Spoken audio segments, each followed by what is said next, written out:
എവിടെ പറഞ്ഞോളൂ ഇതല്ലേ പറഞ്ഞേ വാട്ട് ആർ ദീസ് സ്ട്രക്ചേഴ്സ് പറഞ്ഞില്ലല്ലോ. Okay, അതിന്റെ ഇവിടെ വരെ പറഞ്ഞില്ലേ. അപ്പോൾ നോക്കിക്കോ, what are these structures? These structures look similar to each other. Together they form a big structure like an onion bulb. We find from this activity that onion bulb of different sizes have similar small structures visible under a microscope. കുറെ നമ്മള് ഒരു സവോള എടുത്ത് കഴിഞ്ഞാൽ പല വലുപ്പത്തിലുള്ള സവോള കിട്ടും. പക്ഷെ ഈ സവോളൊക്കെ മുറിച്ചിട്ട് നമ്മൾ സെല്ല് നോക്കിക്കഴിഞ്ഞാൽ സെല്ലിന്റെ സൈസ് ഒക്കെ എന്തായിരിക്കും? സെയിം ആയിരിക്കും. അത് എത്ര വലിയതാണെങ്കിലും എത്ര ചെറുതാണെങ്കിലും സെല്ലിന്റെ സൈസ് സെയിം ആയിരിക്കും. Okay, the cells of the onion peel will all look the same. അതാണ് പറഞ്ഞിട്ടുള്ളത്. മനസ്സിലായല്ലോ? Regardless of the size of the onion they came from. ഏത് വലിയ ഓനിയനിൽ നിന്നാണ് എടുക്കുന്നത്, ചെറിയ ഓനിയനിൽ നിന്നാണ് എടുക്കുന്നത്, അതൊന്നും കാര്യമില്ല. എന്തായിരിക്കും? സെയിം ആയിരിക്കും. മനസ്സിലായല്ലോ?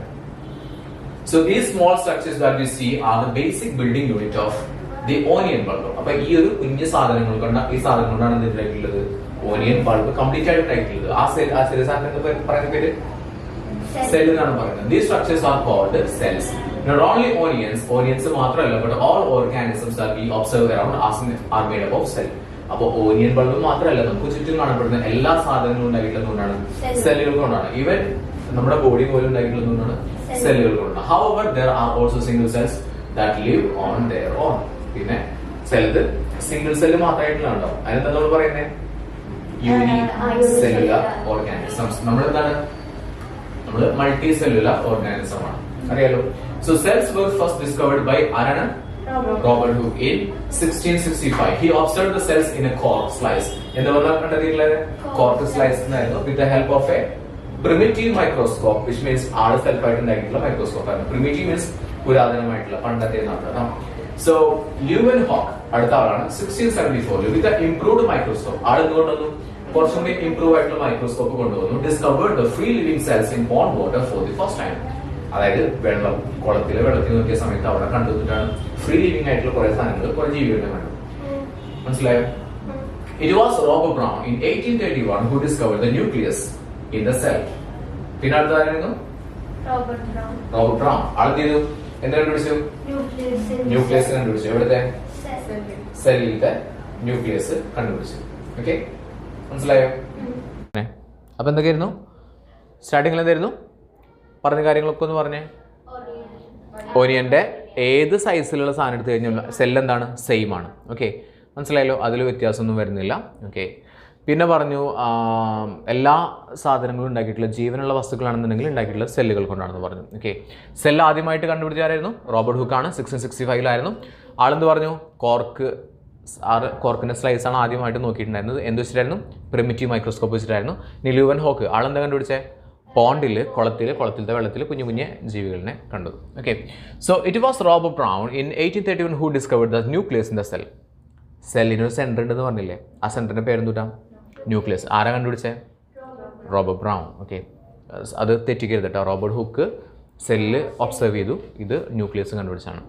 ഇനി പുർക്കിൻജെ ഇൻ 1839 ഒരു പേരാണ് പുർക്കിൻജെ. ഓക്കെ, പുർക്കിൻജെ എന്നാണ് പേര് പറഞ്ഞത്. Purkinje. Okay, 1839 coined the term protoplasm. അദ്ദേഹമാണ് പ്രോട്ടോപ്ലാസം എന്ന് പറയുന്ന ഒരു ഫ്ലൂയിഡ്, ഒരു വെള്ളത്തിൻ്റെ ഒരു ഭാഗം കണ്ടുപിടിച്ചത്. അതിനെക്കുറിച്ചാണ് പറയുന്നത്. It is a fluid like substance, വെള്ളം പോലുള്ളൊരു ഭാഗമാണ്.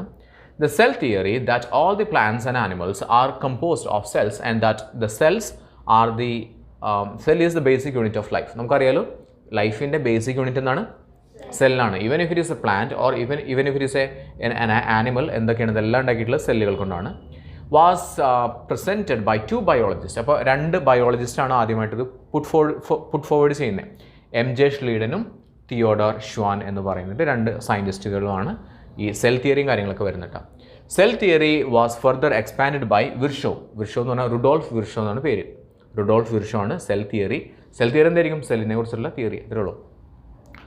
ബൈ സജസ്റ്റിംഗ് ദാറ്റ്, അപ്പോൾ അതിലെന്താ പറയുന്നത്? All cell arise from pre existing cells. Already ഉള്ള സെല്ലിൽ നിന്ന് മാത്രമാണ് പുതിയ സെല്ലുകൾ ഉണ്ടാവുള്ളൂ. Okay, with the discovery of the electron microscope. പിന്നെ എന്ത് കണ്ടുപിടിച്ചു? ഇലക്ട്രോൺ മൈക്രോസ്കോപ്പ് കണ്ടുപിടിച്ചു. അതിലൂടെ നമുക്ക് കുഞ്ഞു സാധനങ്ങൾ പോലും, നമുക്ക് തീരെ കാണാൻ പറ്റാത്ത സാധനങ്ങൾ പോലും കാണാൻ പറ്റും. എപ്പോഴായിരുന്നു? 1940 it was possible to observe and understand the complex structure of the cell and its various organelles. Okay, അപ്പോൾ ഒന്ന് പറഞ്ഞേ, ബേസിക് ആയിട്ട് സെൽ എന്ന് പറയുന്ന സമയത്ത് വി ക്യാൻ അണ്ടർസ്റ്റാൻഡ് ദാറ്റ് 3 കാര്യങ്ങളുണ്ട്. എന്തൊക്കെയാണ്? ഏറ്റവും മെയിനായിട്ട് സെൽ എന്ന് പറയുന്ന സമയത്ത് that is cell membrane, cytoplasm. Cytoplasm ആണ് നമ്മൾ നേരത്തെ പറഞ്ഞത് പ്രോട്ടോപ്ലാസം എന്ന് പറയുന്നത്. സോ സൈറ്റോപ്ലാസം ആൻഡ് ന്യൂക്ലിയസ് ഇങ്ങനെയാണെന്ന് പറഞ്ഞു.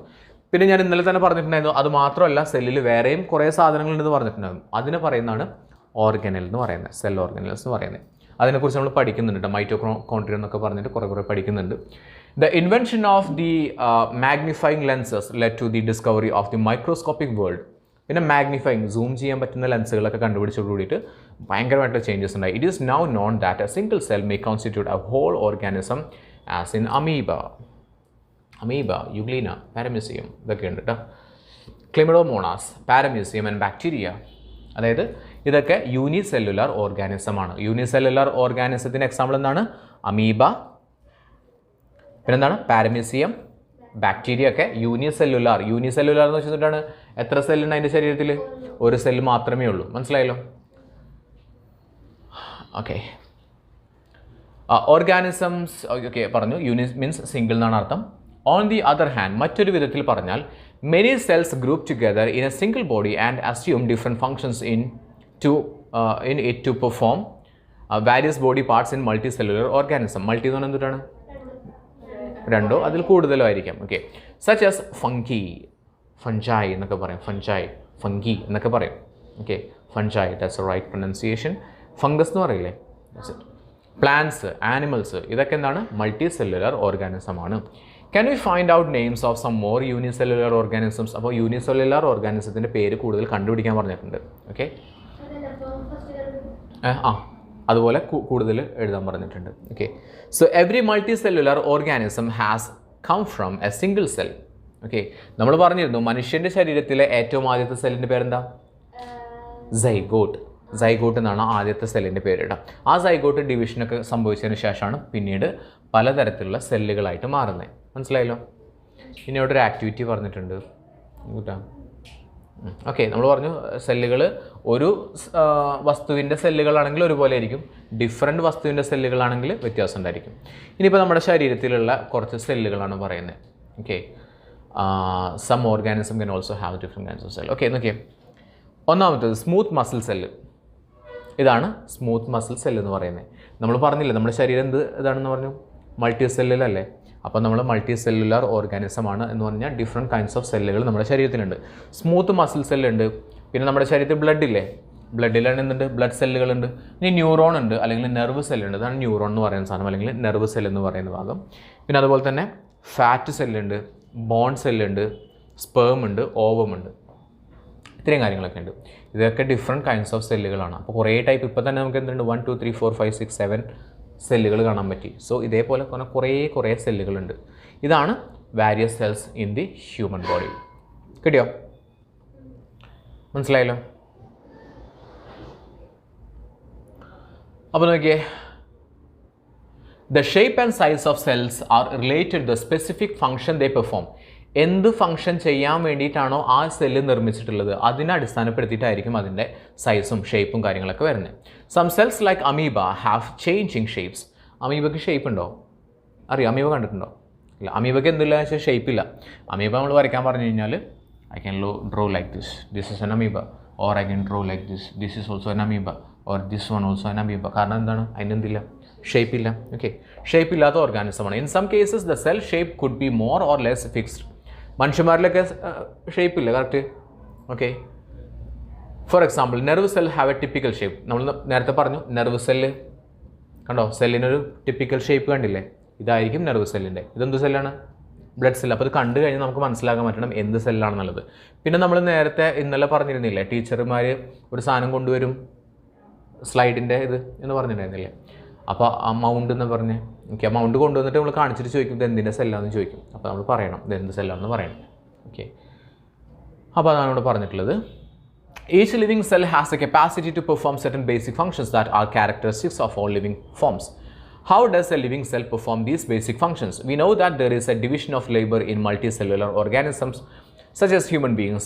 This means that different parts of human body perform different functions. നമ്മുടെ ഓരോ ശരീരഭാഗവും ഓരോരോ ഫങ്ഷൻസ് ആണ് നിറവേറ്റുന്നത്. ഓക്കെ, അറിയാലോ? Human body has a heart to pump blood. Blood pump ചെയ്യാനായിട്ട് എന്തുണ്ട്? ഹാർട്ട് ഉണ്ട്. സ്റ്റൊമക്ക് ഉണ്ട്, ഫുഡ് ഡൈജസ്റ്റ് ചെയ്യാനായിട്ടുള്ള സ്റ്റൊമക്ക് ഉണ്ട്. ഓക്കെ, പിന്നെ അങ്ങനെ കുറേ ഭാഗങ്ങളുണ്ട്. മനസ്സിലായല്ലോ? ഓക്കെ, പിന്നെ പറഞ്ഞു നമ്മൾ സെല്ലിൻ്റെ ഉള്ളിൽ തന്നെ നമ്മൾ മെയിനായിട്ട് സെൽ മെംബ്രെയിൻ, സൈറ്റോപ്ലാസം, ന്യൂക്ലിയസ് ഉണ്ടെന്ന് പറഞ്ഞു. അത് കൂടാതെ കുറേ സാധനങ്ങളുണ്ടെന്ന് പറഞ്ഞു. ആ കുറേ സാധനങ്ങളുടെ പേരെന്താണ്? സെൽ ഓർഗനൽസ് എന്നാണ് പറയുന്നത്. മനസ്സിലായല്ലോ?